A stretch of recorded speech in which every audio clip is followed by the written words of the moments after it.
ಕಳೆದ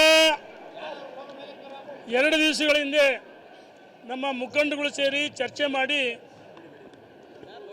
ರಾಜ್ಯದ ಉದ್ದಗಲಕ್ಕೆ ಪ್ರವಾಸವನ್ನು ಮಾಡೋಕ್ಕೂ ವೀರಶೈವ ಲಿಂಗಾಯತರಲ್ಲಿ ಇರ್ತಕ್ಕಂಥ ಒಳಪಂಗಡಗಳನ್ನ ಒಂದು ವೇದಿಕೆ ತರಬೇಕಂತೇಳಿ ತೀರ್ಮಾನವನ್ನು ಮಾಡಿ ಇಂದು ಶುಕ್ರವಾರ ಭಾಳ ಪವಿತ್ರವಾದ ದಿನ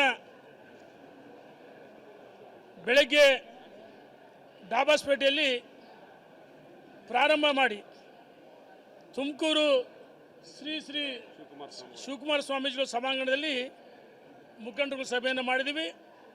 ನಾಳೆ ದಾವಣಗೆರೆ, ಚಿತ್ರದುರ್ಗ, ಹಾವೇರಿ 3 ಜಿಲ್ಲೆಗಳ ಸಭೆಯನ್ನು ದಾವಣಗೆರೆ ಸಮೃದ್ಧಿ ಕನ್ವೆನ್ಷನ್ ಹಾಲ್ ಮಾಡ್ತೀವಿ.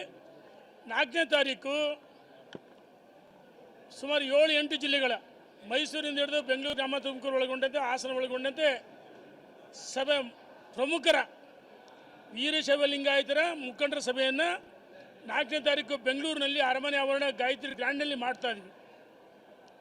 ಉದ್ದೇಶ 2023 ವಿಧಾನಸಭೆ ಚುನಾವಣೆಯಲ್ಲಿ ವೀರಶೈವ ಲಿಂಗಾಯತ ಮತಗಳು ಭಾರತೀಯ ಜನತಾ ಪಾರ್ಟಿಯಿಂದ ದೂರ ಆಗಿದ್ದು, ಕಾಂಗ್ರೆಸ್ ಕಡೆಗೆ ಹೆಚ್ಚು ವಾಲಿದ್ದು, ಏನು ಹೊರಗೆ ಹೋಗಿರ್ತಕ್ಕಂಥ ಮತಗಳನ್ನು ಕ್ರೋಢೀಕರಿಸಿ ಭಾರತೀಯ ಜನತಾ ಪಾರ್ಟಿಗೆ ವಾಪಸ್ ಕರೆತರಬೇಕು.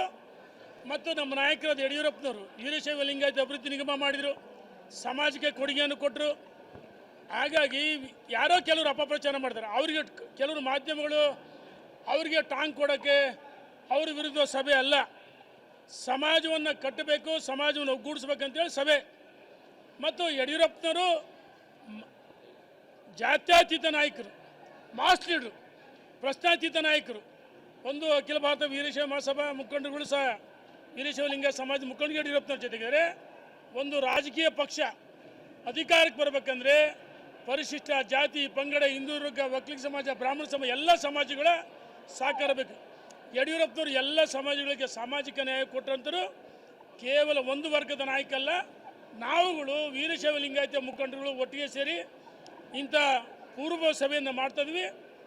ಫೈನಲ್ ಆಗಿ ದಿನಾಂಕವನ್ನು ನಿಗದಿ ಮಾಡಿ ಸುಮಾರು 5 ಲಕ್ಷ ಜನ ವೀರಶೈವ ಲಿಂಗಾಯತ ಮುಖಂಡರನ್ನ ವೀರಶೈವ ಲಿಂಗಾಯತ ಮಹಾಸಂಗಮ ಹೆಸರಿನಲ್ಲಿ ದೊಡ್ಡ ಸಭೆಯನ್ನು ಮಾಡ್ತೀವಿ.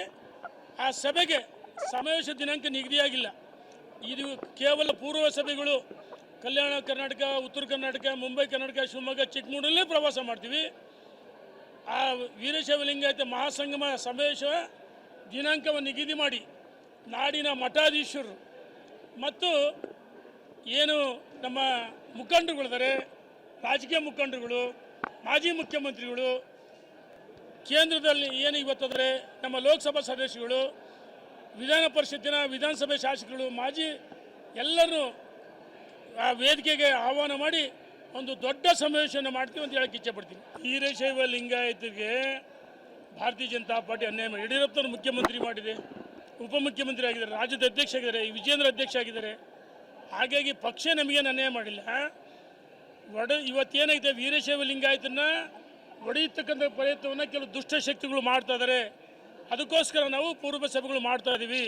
ಸಮಾವೇಶ ಮಹಾಸಂಗಮ ದಿನಾಂಕ ನಿಗದಿ ಮಾಡಿಲ್ಲ, ಮಾಡ್ತೀವಿ.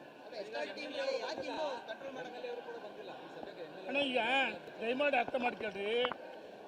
ನಾವು ಏನು ಬೆಳಗ್ಗೆಯಿಂದ ಡಾಬಾಸ್ಪೇಟೆಲ್ ಸಭೆ ಮಾಡ್ತೀವಿ, ಇವತ್ತು ಇಲ್ಲಿ ಮಾಡ್ತೀವಿ, ನಾಳೆ ದಾವಣಗೆರೆಯಲ್ಲಿ ಮಾಡ್ತೀವಿ, ಬೆಂಗಳೂರು ಮಾಡ್ತೀವಿ. ಉದ್ದೇಶ ಸಮಾಜದ ಮುಖಂಡರುಗಳನ್ನು, ಸಮಾಜದ ಬಂಧುಗಳನ್ನು, ಮಹಿಳೆಯರು ಸೇರಿಸಿ ಒಂದುಗೂಡಬೇಕಂತೇಳಿ ಒಳಪಂಗಡದ ಇಂದ ಸಭೆ ಮಾಡ್ತೀವಿ.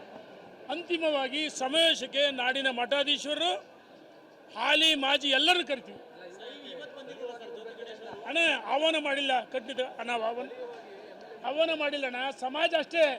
ಇಲ್ಲಿ ನೋಡಿ, ಜಿಲ್ಲಾಧ್ಯಕ್ಷ ಇದ್ದಾರೆ ಅಣ್ಣ, ಒಂದು ನಿಮಿಷ. ಜಿಲ್ಲಾಧ್ಯಕ್ಷ ಇದ್ದಾರೆ, ತಾಲೂಕು ಅಧ್ಯಕ್ಷರು ಇದ್ದಾರೆ, ಬ್ಯಾಂಕು ಅಧ್ಯಕ್ಷರು ಇದ್ದಾರೆ, ಸದಸ್ಯರು, ನಿರ್ದೇಶಕರುಗಳಿದ್ದಾರೆ, ಮುಖಂಡರುಗಳಿದ್ದಾರೆ, ಮಹಿಳೆಯರಿದ್ದಾರೆ. ನಾವು ಅಂತಿಮವಾಗಿ ಮಠಾಧೀಶರನ್ನ, ಹಾಲಿ ಮಾಜಿಗಳನ್ನೆಲ್ಲರೂ ಕರಿತೀವಿ. ಧನ್ಯವಾದಗಳು. ನೋಡೋಣ, ನನಗೆ ನೋಡೋಣ, ಯಾವುದೂ ಗೊತ್ತಿಲ್ಲ. ನಮಗೆ ಇವತ್ತು ರಾಜ್ಯದ ಅಧ್ಯಕ್ಷರು ವಿಜಯೇಂದ್ರ, ಆಯಿತಾ, ಯಡಿಯೂರಪ್ಪನವ್ರ ಕೈ ಬಲಪಡಿಸ್ಬೇಕು. ಯಡಿಯೂರಪ್ಪನವ್ರು ಯಾವ ಸಭೆ ಮಾಡಿರಿ, ನನ್ನ ಪರವಾಗಿ ಹೋಗ್ರಿ ಬಣ ಮಾಡ್ರಿ ಅಂತ ಏನು ಹೇಳಿಲ್ಲ. ಹಾಗಾಗಿ ನಾವು ಇವತ್ತು ಯಡಿಯೂರಪ್ಪನ ವಿಜಯೇಂದ್ರ ಅವರ ಕೈ ಬಲಪಡಿಸಬೇಕು, ಈ ಸಮಾಜ ಸಂಘಟನೆ ಮಾಡಬೇಕು, ಹೊರಗೆ ಹೋಗಿರ್ತಕ್ಕಂಥ ಮಾತುಗಳು ಕರೆತರಬೇಕು, ಅದು ನಮ್ಮ ಉದ್ದೇಶ. ಧನ್ಯವಾದ. ಯಾರು ಹೇಳಿ ಅಣ್ಣ? ಯಡಿಯೂರಪ್ಪನವ್ರ ವಿರೋಧಿಗಳಿಲ್ಲ, ಯಡಿಯೂರಪ್ಪನವ್ರ ಅಜಾತ ಶತ್ರು. ಯಾರನ್ನ ಜನ ಈ ದಾರಿಗೆ ಹೋಗುವಲ್ಲ ಕೂಗಿರಿ ಅದಕ್ಕೆ ನೋಡ ಯಡಿಯೂರಪ್ಪನವ್ರ ತೂಕ ಕಡಿಮೆ ಆಗುತ್ತಾ? ಯಡಿಯೂರಪ್ಪ ಆನೆ ನಡೆದಿದ್ದ ದಾರಿ. ಯಡಿಯೂರಪ್ಪ ಗುಡುಗಿದರೆ ವಿಧಾನಸೌಧ ನೋಡೋದು ಹಳ್ಳಿ ಜನ ಮಾತಾಡ್ತಾರೆ. ಇದೇನಂತಾರಲ್ಲ, ಕೋಳಿ ಕೂಗುದ ಹಳ್ಳಿಗಳಿಲ್ಲ, ಆಡು ಮುಟ್ಟದ ಸೊಪ್ಪಿಲ್ಲ. ಹಂಗೆ ಯಡಿಯೂರಪ್ಪ ನೋಡಿರ್ತಕ್ಕಂಥ ಹಳ್ಳಿಗಳಿಲ್ಲ. ಅವರು ಅಭಿವೃದ್ಧಿ ಮಾಡಿದ್ರೆ ಎಲ್ಲ ಸಮಾಜಕ್ಕೆ ಅಭಿವೃದ್ಧಿ ಮಾಡಿದ್ದಾರೆ. Thank you.